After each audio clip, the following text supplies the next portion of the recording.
The third is map the asset to the cloud deployment models. What are the deployment models? Public, private, hybrid, and community. Okay. Evaluate cloud service models and providers. Models, remember, SPI, right? And then sketch the potential data flow, how the data is flowing. Okay. Once you do these 5 steps, you will have a clear understanding how much level of control you have over the data that is residing on the cloud.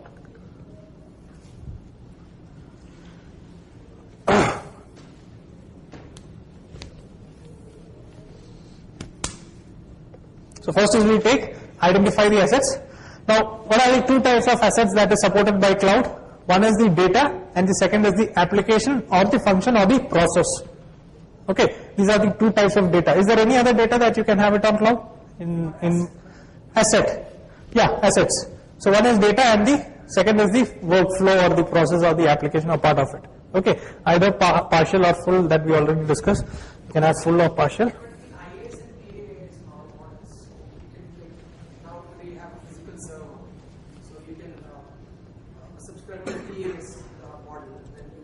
Virtually get that same server. Instead of you get a virtual cloud service. So in that situation,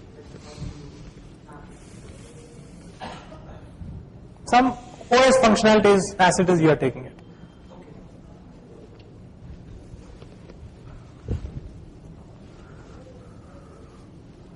Okay, this we already discussed. We can have partial, implementation also. Okay, so host the main application in the data's own, data in our own data center and outsource a portion of its functionality to the cloud through platform as a service. So what it basically says is you can have one portion inside your in-house infrastructure and the other is there on the cloud.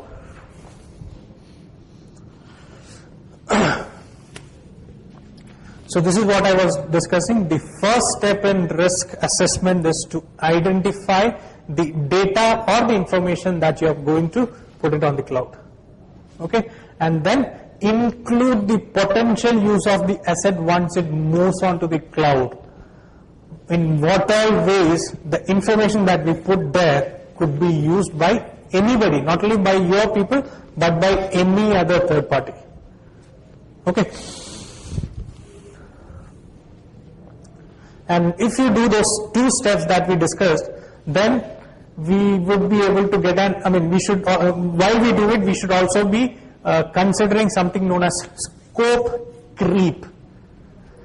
What is scope creep? Any PMP here? Scope increases or deviation variations. Okay. Data and transaction volumes are generally more than what we generally calculate or expect. So what is scope creep? It is also known as focus creep, requirement creep, feature creep, function creep. Okay. This is a topic covered in project management. It refers to uncontrolled changes in the project scope. So while we do the initial stage, we should also take into consideration the scope creep aspect also. The second is evaluate the asset. Now how do we evaluate the asset? By identifying how important it is for our company or for our operation. Okay, so determine how important the data or function is to the organization.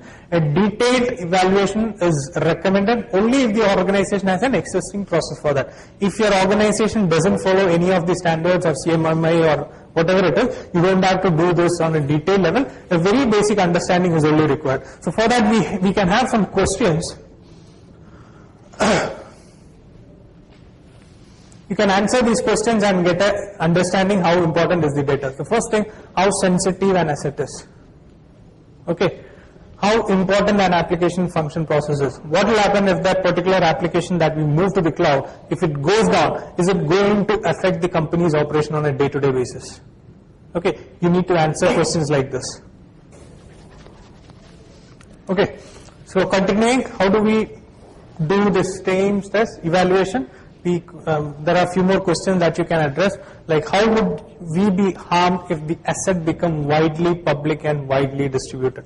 So if the data that you're putting it there, even though there are security controls, assume a scenario the controls are bypassed or compromised and the information becomes public. how bad you will be affected. Okay, that a rating you can give. Taking an example for this, for the information that is there, some company have stuff as confidential and some company have the same stuff as public. So, and if both the companies are hosted on the same cloud, so when a party does a VAPD, so they will try to patch up those areas, and the others will try to remove those patches. So that will also be a problem. I mean, if you are in a cloud, you won't be able to patch up something. It is the service provider who will be patching up most of the cases. So why do we do a VAPD on that? VAPT, we need to find out how much we are complying with it. Okay, and in most of the cases, you cannot patch it. You can send a letter to the, letter means some kind of communication to the provider saying that, based on the VAPT we had with your permission, these are the findings. It would be great if you can address it, but it is not mandate that they will do it. Okay, because the more you secure it, the less user friendly it becomes. So there is a possibility, and it all depends. See, for something may be confidential from you, but it may not be